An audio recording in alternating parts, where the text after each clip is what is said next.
Good morning, ladies. My name again is David Theus with the Small Business Patriot. And we are back for another Saturday morning coaching call with some Clay County based small business owners and professionals. You guys are professionals, right? So as we've done in the past, I want to go ahead and give these ladies a chance to introduce themselves and just a brief introduction of who you are and what you might do. And then the format goes again that basically I'm here to listen and to hopefully bring some solutions to the table. But really I like this peer advisory platform where, I'm not the smartest guy in the room by any means. I'm the only guy in the room, but I'm not the smartest guy in the room. These ladies come to the table with tremendous experience and expertise in what they do, and they're going to bring something to the table for sure. And I just get a chance to listen and maybe bring some advice or another idea. So with that, I would like to open the floor for each one of you to have a chance to at least tell us who you are. You introduce yourself. So I don't know where you all are configured on your screen, but I'll start off with Julie Payton. Good morning. I am Julie Payton with First Florida Mortgage, and I finance homes anywhere in the state of Florida. Okay, Julie, that's pretty straightforward. How about Renee Eipel? Hello, everyone. Good morning. I'm Renee Eipel. I am a Clay County resident and small business owner who likes to help other business owners. Very good, Renee. Nice to see you. Peggy Lynch? Hey, good morning, Peggy Lynch. I'm with 21K Promotions. So what I do is I help clients build name recognition with incorporating promotional products. Awesome. And Carrie, will bring you up last. Hi, yes, I'm Carrie from Farmers Heating and Cooling Solutions right here in Clay County. We just are a local small business who wants to help out residential and commercial businesses all around Clay County and the surrounding counties. All right. Well, good morning, ladies. Have you had your coffee yet? Much. What are you drinking? The Starbucks? Yeah, how about Great. that? Yeah. So Elwood's 2020. is that what that is? Yeah. Pretty in pink. All right. Well, as we've said in the opening, who wants to go first? Let's get started. Ta-da. Okay, I guess I'm going to jump in, David. Okay, Peggy. Here's a question. The lifespan of retaining clients, does that vary between industries and so forth? I mean, what is the standard lifespan of retaining a client? Okay. Julie, you want to? I don't want to preempt. Who wants to go first? I'll say that to me, that's a great question because I always ask the same thing. But just recently, I had a client that had called me. I recognized the name, but I didn't recognize it from recently, and they wanted to do a refinance. And so I went back into my database, and it had been like 3.5 years ago when I financed their home. And what they said was, you send me a birthday card every year. And I'm like, oh, wow, it works. So I really kind of had the same question. I used to think, after a year, if I don't hear from them or 2 years, I'm just going to take them off my database. But now I'm kind of thinking twice about that. So, in my world, refinancing doesn't happen every year. It may be 5, 6, 7 years. So I think I just need to keep it there until I know they've moved or out of the state or something like that. Okay. Carrie, did you have something to add to it, or I'll jump in on this one if you don't?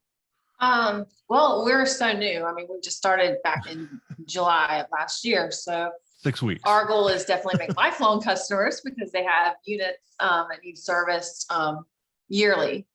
So our goal is to get the customers and maintain them for as long as they're in our community. But that is a good question. And I know we've talked a lot about retaining customers and making, those relationships. And keeping our customers that we have currently happy, satisfied, and kind of going above and beyond for them, has a way of also helping us get other customers because they will refer us. So that is the lifelong question. I think, I don't know. I'm hoping that we can keep them, as long as we can. Forever. Yes. So my experience in that, Peggy, I spent about 13 years in the financial services industry as a registered rep, and all my clients were business owners. And so in the financial services, investments and insurance, there's a saying that we use, from the cradle to the grave. Oftentimes, I've said this number before, it's kind of an industry standards for each industry is different. And the financial services, the story I've always been told, and I found to be true, was once you've landed a customer, you could pretty much count on 6 transactions, life transactions, whether it be life insurance, retirement planning, estate planning, whatever that might be. You could pretty much count on 6 transactions happening with that individual client.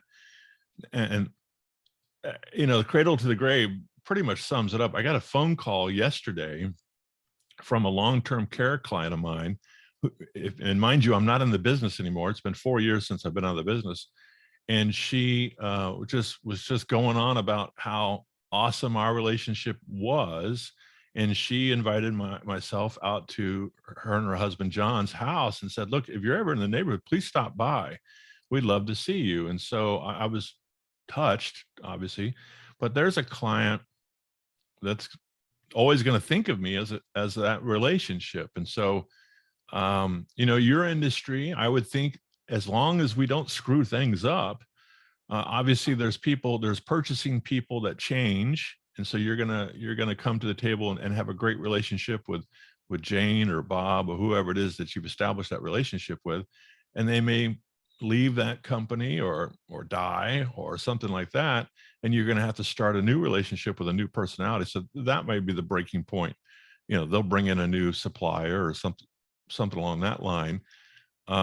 But hopefully, to Carrie's point, and we hope to keep them as long as they're alive and as long as we're alive. The only I guess the only increment or the only variable would be the repetition.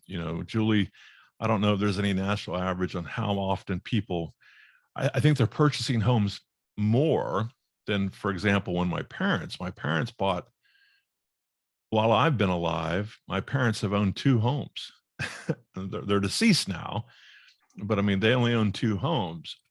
I've owned 4 in my 58 years.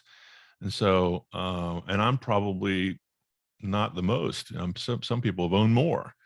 So, well, it's also not about maybe that individual that you did business with. It's who they know.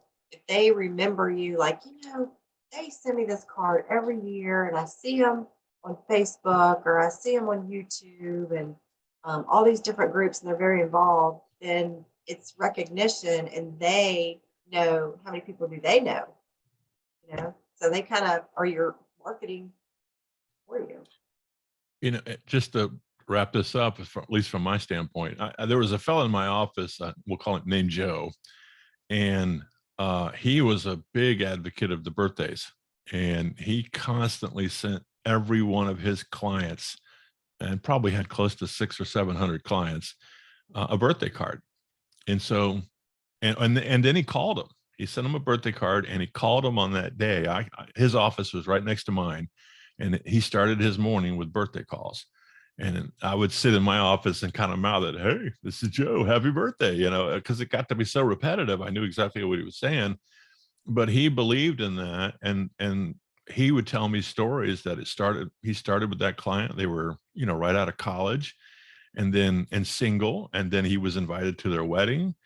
He was invited to a christening of their first children, and now he has clients with their children are graduating from college and getting married and becoming clients. So it's about fostering that relationship, and I would say cradle to grave, as long as you can maintain that level of professionalism with whomever you're talking to, as long as you can. Good question. I would also add, Dave, it can go beyond the grave to multi generations, Sure. to be honest with you, especially if you're giving parents that type of service. I know in my industry, I do the birthday cards, veterans cards, anniversary cards, sympathy cards, all the cards, but also like for Valentine's Day, I'm going around to my older single lady clients and delivering chocolate covered strawberries to them to let them know that somebody's thinking about them that day. So Awesome. I'll give Peggy props. Since you asked the question, I'll give you a little props. You sent me a happy Thanksgiving card.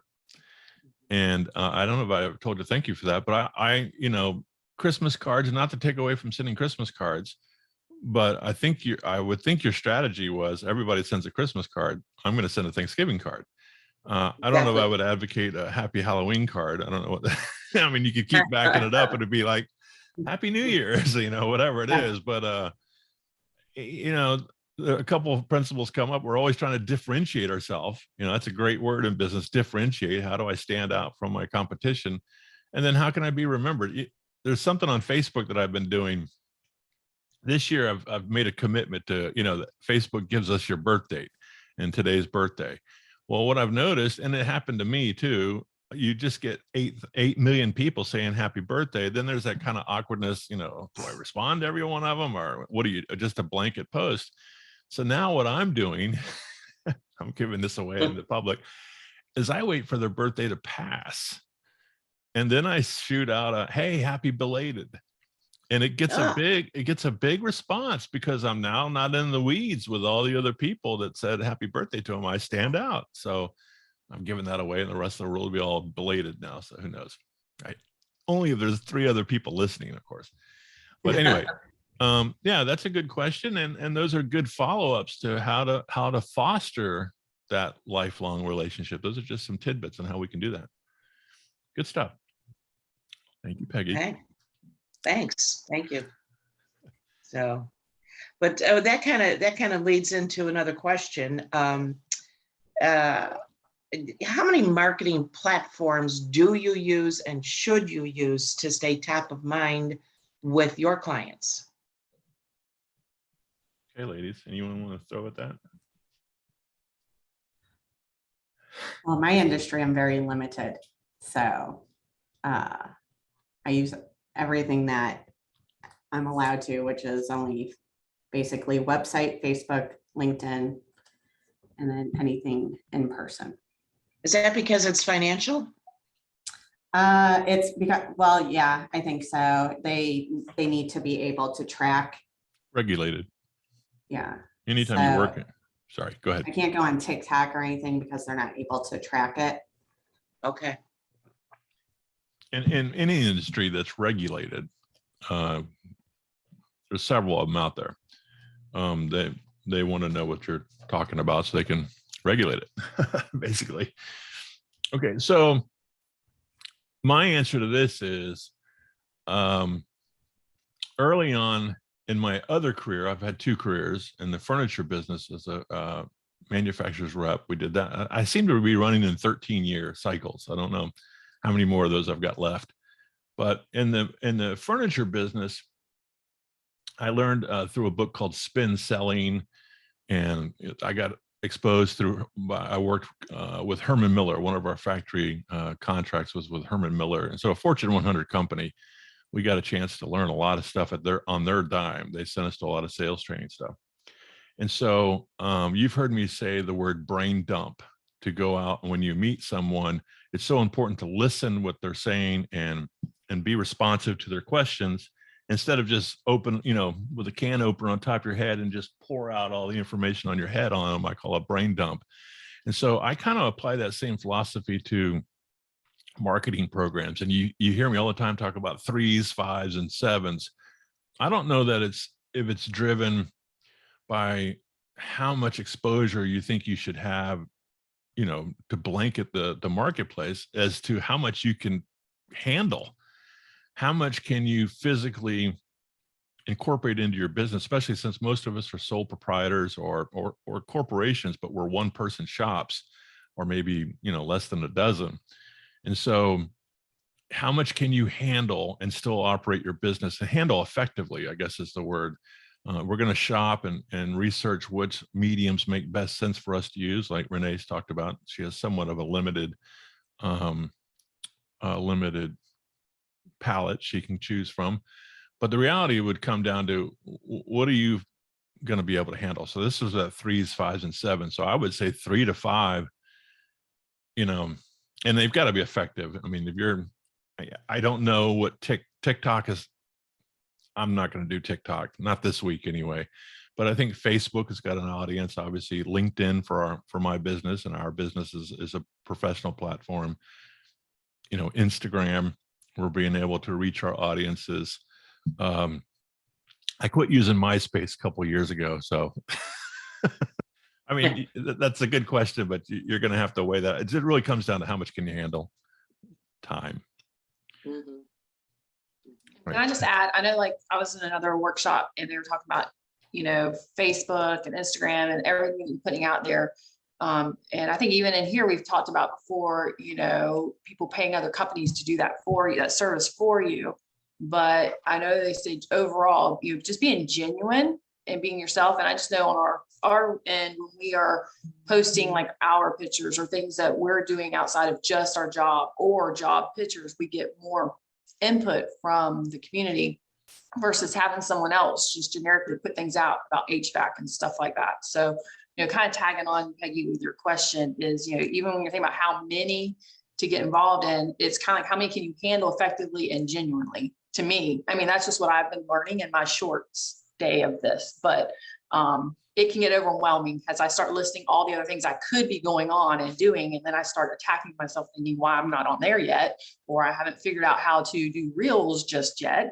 But it's just a process of that. From my perspective, I'm learning how to use it effectively still. And I think for every industry and every person, it's your comfort level too. So that's on my 2 cents, but.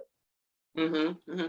Well, I think I've probably added one too many, in my list. And so now I need to regroup and maybe back it down just a little bit. You get anxious and enthusiastic about doing something new, and you hear about other, your other colleagues doing these types of things, and you think, oh, I need to try that. And, you just keep adding it onto your plate. Yeah, I will say this, like in any marketing that we do, the social media is obviously the soup du jour, if you will. I think it's important that we approach our marketing efforts like a surgeon versus a duck hunter with a shotgun. I found early on, I'm a cigar guy, as you know, probably. And a friend of mine owns a cigar shop. And when we first started talking to him about Facebook, he just didn't believe in it. He's like, this is useless. But what he was able to do via Facebook was establish a group, and so what I explained to him was, look, every time you have a customer come in the door, that's a customer, that because they're standing with you with cigars or pipe tobacco or whatever it is, and they're giving you money for it. You need to tell that person, hey, follow us on our group. So what you're doing in the old days, we called it a mailing list. In the old days, we would capture our CRM, the customer, what does that stand for? Management software. And so we would capture their information so we could send a mailer out to them. Well, I know Carrie and Julie, well, all of us, we have customers that we're working with. And I told you, Carrie, at some time ago, the newsletter idea, I think it's important to cultivate those current customers. And Peggy, you could pretty much sell to anybody. But if you could define, Carrie mentioned something where I noticed you did a post, you landed a new commercial customer, if you don't mind, I say Just a Pinch Cafe and Catering. And you went up on, you showed pictures of Bradley scaling the ladder. That scares the heck out of me. I would never be able to do that. But to get up on the roof, well, that's a perfect example of you demonstrating that this is the type of work we can do. Well, lo and behold, I bet there's someone else with a commercial, air conditioner on their roof. And the last thing they want to do is get up on a ladder. They'll see that and say, wait a minute, these guys can do that. versus just broadcasting to the universe that, hey, we're in the air conditioning business, we're HVAC people. So, Peggy, I would start speaking to some of your clients that are existing and maybe get permission, of course, and say, listen, this is a nice order. Thank you so much. And it was somewhat unique. Maybe you've got some unique stuff that you do. Would you mind if I kind of feature you? This is, ABC company that happens to be in St. Johns County or wherever it is, and let them know, thank you for the order. And this is an order that we did for ABC company, and then broadcast that to social media, because that's what's gonna, we're all so busy. There's so much information, social media just blowing past us. It's not until we get a little bit more specific that someone will say, hey, wait a minute, we're that kind of business too. We could use that. And that's when we start differentiating ourselves from just the blur of stuff going by. I like it. More of a Dave, scalpel. is there a difference between a Facebook page and a Facebook group? Yeah, so a Facebook page, Facebook page is, I likened it to, you're the author. It's kind of like a newsletter or a pamphlet that you are the editor and the publisher of. A group is a community. And so you get to edit and publish and push stuff out, but so do others. And so, for example, in our group that we have, which all of us are members of, I initiated the group, but I've turned it over to you guys. And so you can post into the group of 70 or however many members we have. And so when it comes to, I don't know if in your business specifically we could do that, but when it comes to, that's what my friend at the tobacco store did. He started a group and said, let's build a community. And Facebook or Meta, whoever their declining stock value today is, that's where the money is. That's where they see the next move is in these communities. Facebook, when it started, was a community. Remember, I think it was designed by Zuckerberg to pick up chicks at college. And so it was a small community because you couldn't get onto Facebook unless you had a edu email. And so you represented that college. And so you had small batches of college members online. Well, they got away from it once it exploded. Everybody in the world was on it. And so I think that's the only thing smart they're doing, is trying to rebuild these communities. So, Clay Eats, for example, is a community of people that like to eat food and take pictures of it and operate in Clay County specifically. That's why we didn't want to open it to everybody. So if you can start a group, several of our people do that. Debbie Pasco does that. Janet Peterson's got a group because they're like-minded people. They're already existing customers. I mean, I don't know if it works for the HVAC business to start a group and say, I don't know. I do have one other piece, and I'll try to shut up here. This is not new. I'm not the author of all this genius, but content marketing people talk about all the time. And so, Carrie, I think it would be important for every one of you to maybe publish an article every once in a while. Julie does this quite a bit, I know, and Renee as well. But publish an article about your industry and maybe some trends that are happening, and then you be the author of that not the publication, but you be the author of that post. And then people will start to look to you as an expert and say, wait a minute, maybe I should give them a call. They seem to be on the cutting edge and keeping up with things going on in the industry. Maybe, Carrie, if there's a new law for, and forgive me, I'm out of my realm here, from Freon's The refrigerator. Yep. And there are. Yeah. So there's new regulations or something like that. And hey, by the way, business owner, if you're still using this, you better call us. That kind of thing. Good question. Renee, did you get that one? No, Renee Peggy Group. Oh, by the way, last week when we did this, I don't mind saying this, I stepped on Peggy Lynch. I think it was it you, Carrie, that asked the question? Who asked the question, Peggy? Julie, I think. I don't whoever it was. I asked one, but I don't know. I think it was Carrie asking about supply challenges. And she said, Peggy, does this affect you? And my first thing I said was, Julie, what do you think about that? And it didn't make sense in my head because Julie sells an intangible. Why would she worry about supply? And then so I stepped on you, Peggy. I apologize. And sometimes I do that. I'm trying to listen the best I can. So if it ever happens again, say, Dave, stop. That question wasn't for Julie. That was for me.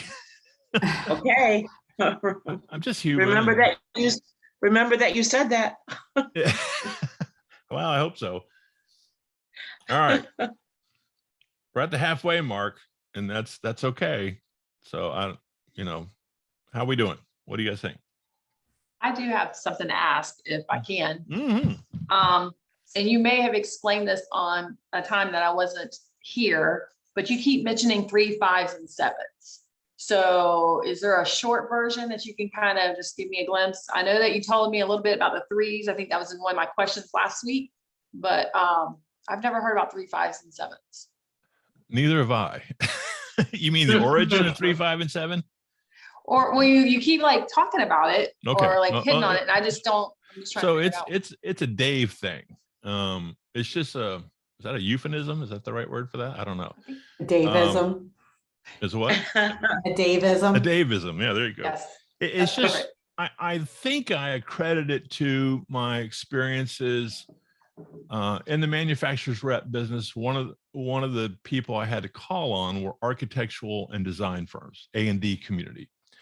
And I don't claim to be a designer. My partner sister was a bona fide interior designer through, college graduate, FSU, and then a professional.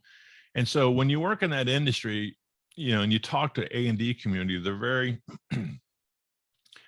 artsy and very technical, especially the architectural side. And so there's clean, I'm kind of going way off around the horn, which is typical for Dave to do this, to answer this question, but there's clean, simple design, less is better. You've heard that before. Too much is too much, and lots of white space, all those good things. Those elements go into quality design. And architecturally, that's important too. And so I think it has roots in my 13, 14 years in the in the furniture business, and learning and literally getting to know designers of furniture, architects, and interior designers, that less is better. It also comes from my ability to manage my own life. I mean, I'll be the first one to tell you right after my wife says it, that I cannot multitask to the level that she can, or probably you guys. I am, between eating and sleeping and enjoying a nice cigar every once in a while, I'm limited in my capacity to process a lot of things. So I've just inherently have told myself, let's tackle what we can own, and that's 3, 5, maybe 7 elements. And I just apply it to everything, whether it's a marketing campaign. How many campaigns can I physically, with not only physically, I could probably handle more physically, but do them with good due diligence. How many relationships can I foster? And I hope I do better than 3s, 5s, and 7s with relationships. But as we talked, I think last week, how many best friends do you have? I can't, it just doesn't work. I think I've got 3. I mean, what I would call best friends, probably 3. Does that help? I don't know if that helps, but that's I don't have a great answer. Yep. Maybe it's just a philosophy. It's a Davism philosophy. I don't know if I've ever Makes sense. I've ever got anything to 7 before. I don't know. I aspire. That's a good question. All right. Silence. Here we are. It's okay. Julie, you got anything? You sitting on anything? You don't have to make it up if you don't. It's okay. I mean, we're at this pivotal point that I think we started a little bit late for as far as the true clock. So we're probably running at about 30 minutes. I don't know if this thing tells me how long the show is, but you want to call it? Does anybody else have any pressing? We covered one. I don't. I think that, that was good information coming through from everybody. And David, thanks for, reminding me about the 3, 5, 7. And because you mentioned that before, it's helpful. Yeah. So, okay. Well, let's, we're running about 30 minutes, which I think from a YouTube And by the way, we are rebranding, not that it matters for the 4 people that have watched the videos before, which I think are included in this audience. If you would just watch it twice, I could really boost my numbers. We are going to be a little bit more consistent with the Small Business Patriot, and you'll see as it goes. But please like and share us and follow us here on this YouTube channel. And if you ladies are fine, we'll call it a wrap, and I'll let you get back to your Saturdays and enjoy your weekend. We Thanks, good? David. I'm all good. Thanks. All right, Thank guys. you. Bye. Have a blessed week. We'll see you soon. Bye-bye.